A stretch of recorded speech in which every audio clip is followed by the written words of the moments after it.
your skin becomes like that of a reptile. So when that happens, we say you have Naga Dosha. There have been any number of people like this. Now I'm talking about this energy changing in a certain way. So you have to keep it in a certain way, otherwise it'll come alive within you.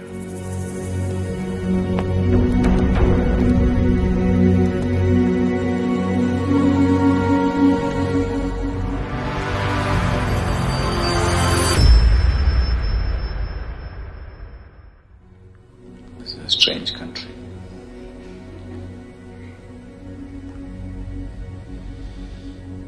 But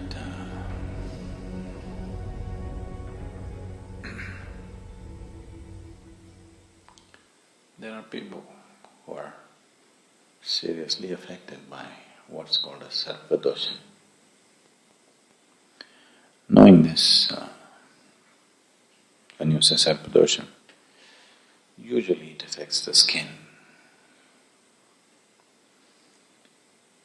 Today, modern medicine dismissed as rubbish, superstitious. But we can get you certain cases of skin ailment. Do what you want. You cannot diagnose what it is. For sure you cannot cure with your medicine, whatever kind of medicine you give. And it's not very rare. It's quite on in many ways. So, there are certain other aspects in nature which affects one's health and well-being. There is, in our body, the five elements on a subtler level have manifested themselves as panchapranas, or the five forms of basic energy in the system. One aspect of it is very directly and closely related to what we refer to as snake. To understand this, we have to see it this way. It is only in your mind that you think you are a separate piece of life. As far as this planet is concerned, you, the insect, the worm, the snake, the elephant, the buffalo, and the tree and everything is same. It just throws itself out in many different ways and sucks it back. You have ideas about yourself. Similarly, ant has ideas about itself. But as far as the earth is concerned, it bursts out in the form of various types of lives and sucks it back when it's time. All your ideas, no matter what kind of ideas you have about yourself, when the Mother Earth decides to suck you back, where do your ideas go? You could have written a book. Somebody else reads it and gets confused. But all of them, all kinds, have been sucked back, isn't it? Every kind.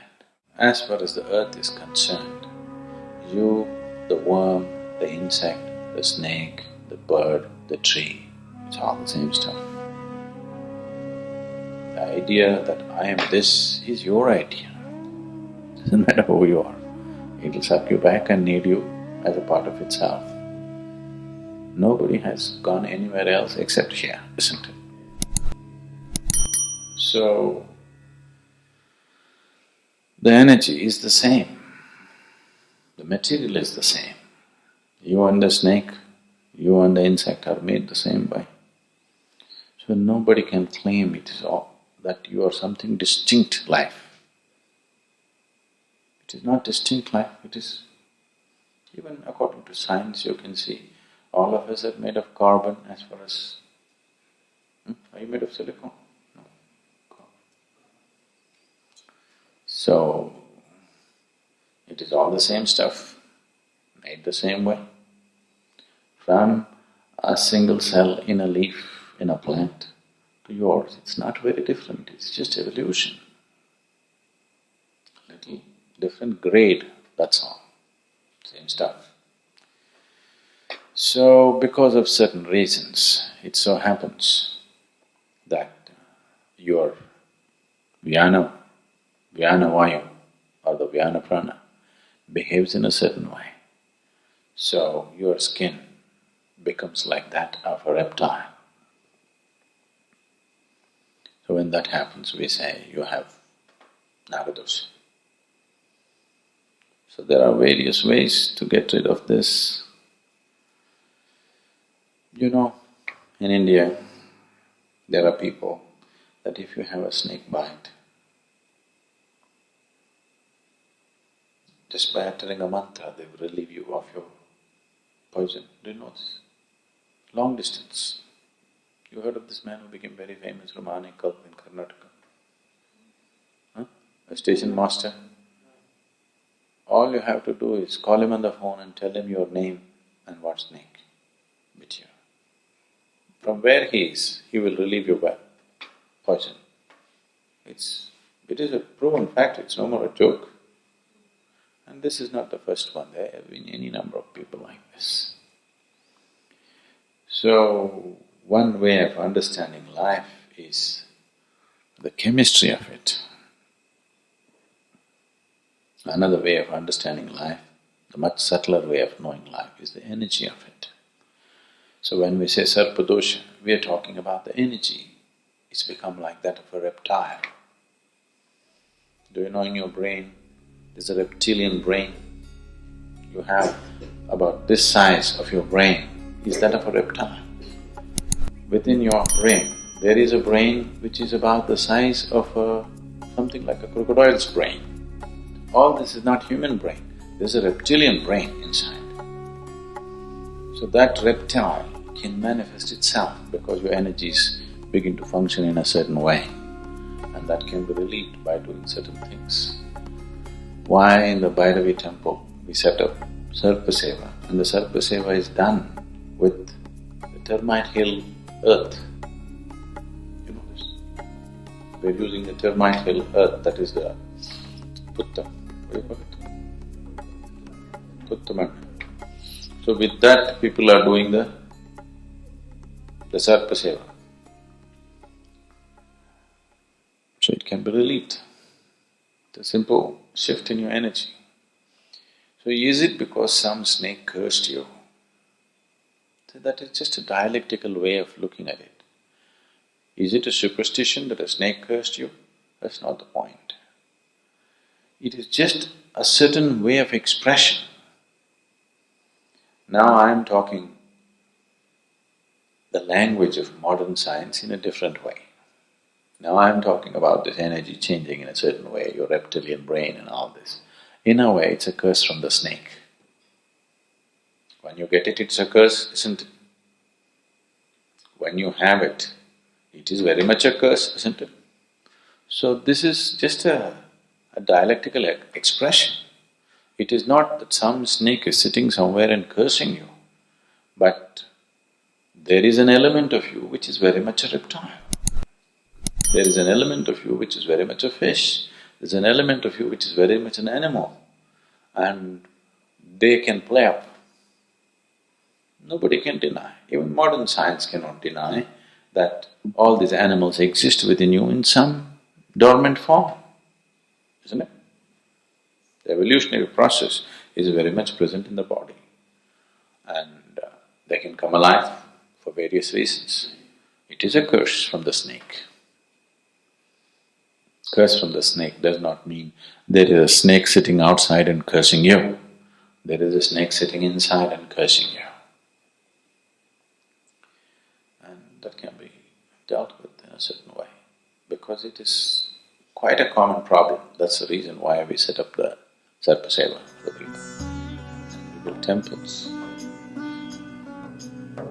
So the most Tamil Nadu, it's a Naga. There's another one, Sarpa, in Kerala, it's a very famous temple. Manarshala, whatever that is, that's a very famous snake temple. So everywhere they set up this thing so that people go to work it out. In the process of evolution, reptile is a very significant aspect. And in the evolution of the being, snake is a very important step.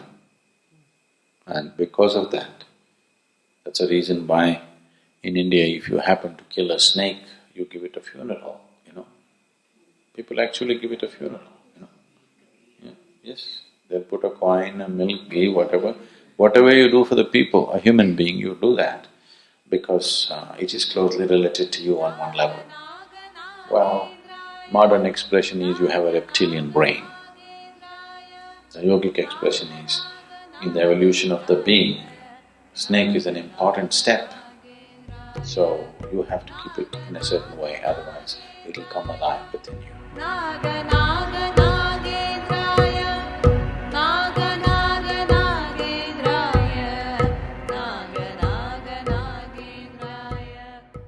This is one creature where its life energy is not individual, it is universal to its whole clan.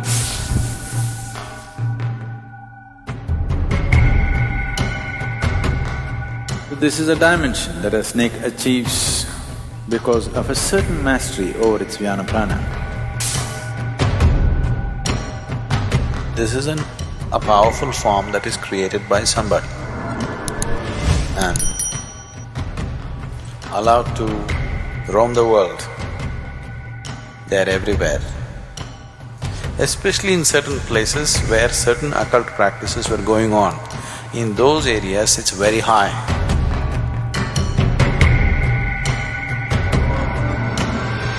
He will become a great force of healing and well-being.